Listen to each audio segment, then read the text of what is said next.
Дами и господа, от години в 120 минути се опитваме да разконспирираме фалшивите новини. От днес обаче правим още една стъпка в тази посока. И то много сериозна стъпка. Стартираме поредица, в която заедно с Росен Цветков ще разконспирираме по всички правила на нашата професия по една фалшива новина, която е придобила широка публичност. Защото токсичността на фалшивата информация в социалните мрежи прави все по-трудно да разпознаем истината от лъжата. Добре дошъл. С какво започваме днес? Здравейте на теб и на зрителите на 120 минути. Темата, която ще видят след малко всички, които са пред екраните, включва политика, включва сигурност, включва здраве. Но преди да разкажа за нея, съвсем накратко да кажа, че наистина за мен е изключително важно да има тази рубрика, защото ми се струва все по-важно да се борим срещу дезинформацията и да не позволяваме на лъжата да надделява над истината. Това се случва непрекъснато. Точно така. И някак живеем във време, в което всеки може да каже всичко в социалните мрежи. И хората затворени в едни ехокамери от стереотипи да разпознаят това като истината. Без това задължително да е така. Аз и като разследващ журналист, знаеш, доста време съм се занимавал с... Всъщност, основата на разследващата журналистика е проверката на фактите. Сега и като продуцент в BTV новините проверяваме фактите. Но ми се струва, че наистина скоростта, с която се размножават тези неверни твърдения, изисква от нас да бъдем много внимателни и да помагаме на зрителите. И всъщност моят призив сега към зрителя, който в момента ни гледа, е да бъде активен също. Да ни подават сигнали хората, които виждат съмнителни видеа, съмнителни снимки и чуват нещо, което според тях не е вярно. Нека да ни пишат, ние ще проверяваме. И всъщност ние ще изнасяме фактите, ще казваме фактите, ще ги подреждаме, ще показваме това, което реално съществува. Без да лепим етикети. Това е много важно, да. Без да коментираме. Всъщност фактите, такива каквито са. И следващата тема, всъщност първата тема в поредицата е точно такава. Започнах всъщност да работя по нея, виждайки ето тази публикация и така един съвет към зрителите.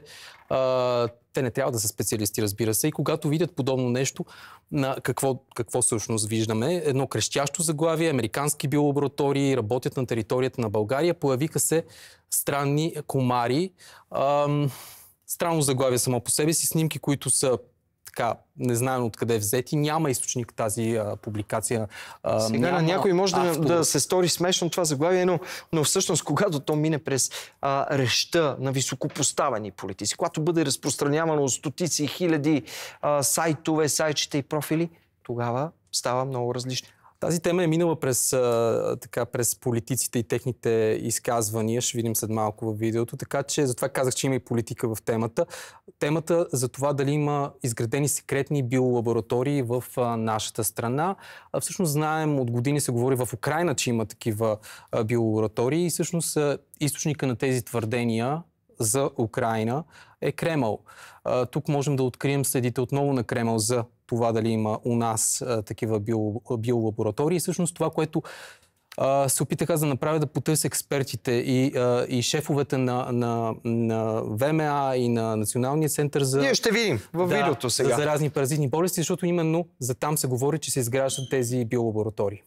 Добре, дами и господа, Росен Цветков проверява фактите сега.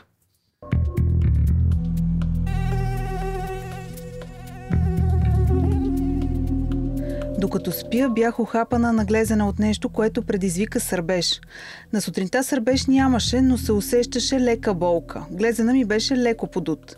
До вечерта болката стана нетърпима и не можех да ходя. Консултирах се с двама лекари.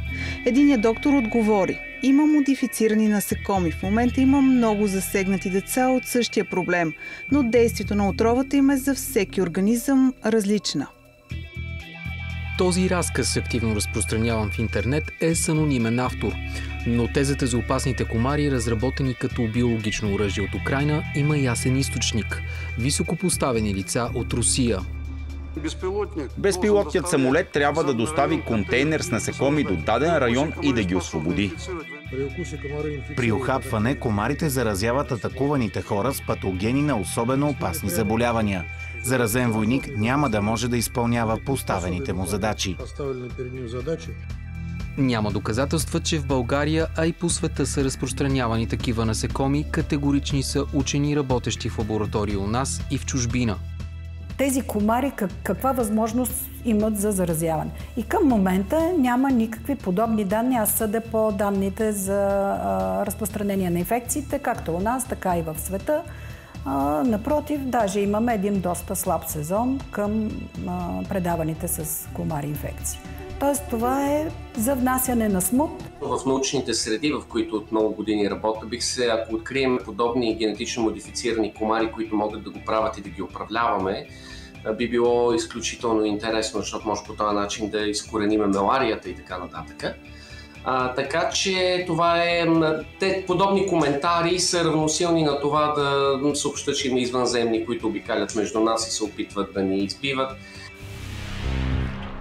Внушението за опасните комари у нас е последвано от още едно съмнително твърдение в публикацията. Знам, че в България има американски биолаборатории и отдавна подготвят комари, които да вакцинират хората. Тезата за секретни военни лаборатории, разработващи биологични оръжия с подкрепата на Съединените щати, не е нова.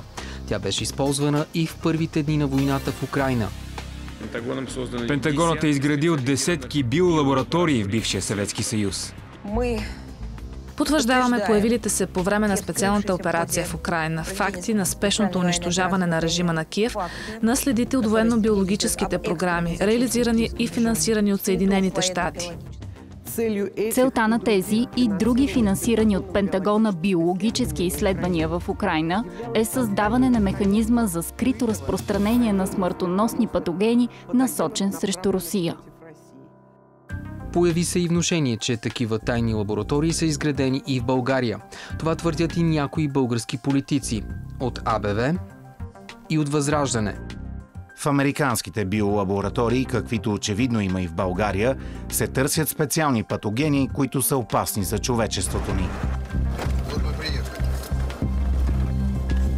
Руски медии заснеха документални филми за лаборатории, за които твърдят, че са базирани в Украйна. В един от тях участва и българска журналистка Диляна Кайтенджиева. Именно тя беше най-активна по темата в интернет, като добави нов детайл – експерименти с български войници. Военните учени на Пентагона ще бъдат базирани в Националния център по заразни болести в София. Каква е ползата за България от тези чужди военни експерименти върху наши военни? Прочетох, че ще заразяваме войничета с не знам какви инфекции, тежки, не знам с каква цел всъщност, какво ще се прави. Биолаборатории за експерименти сред хора със сигурност няма в системата на общественото здравеопазване.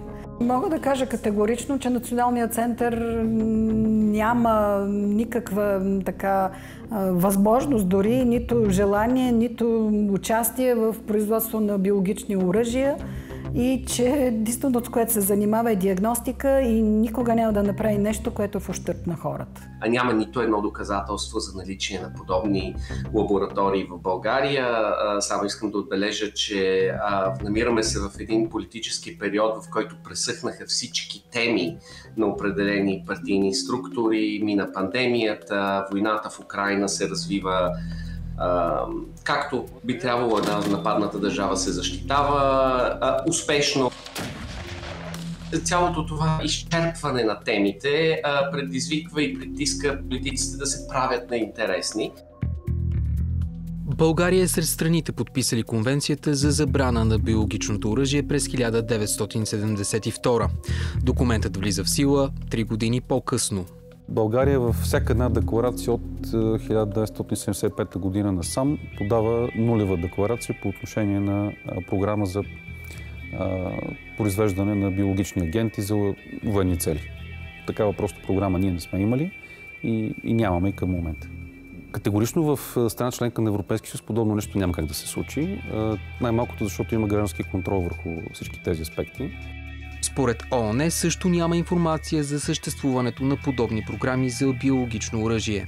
По-скоро е направено като пиар ефект, да бъде нещо злокобно, нещо ужасяващо, да се настроят така хората изведнъж, да скочат.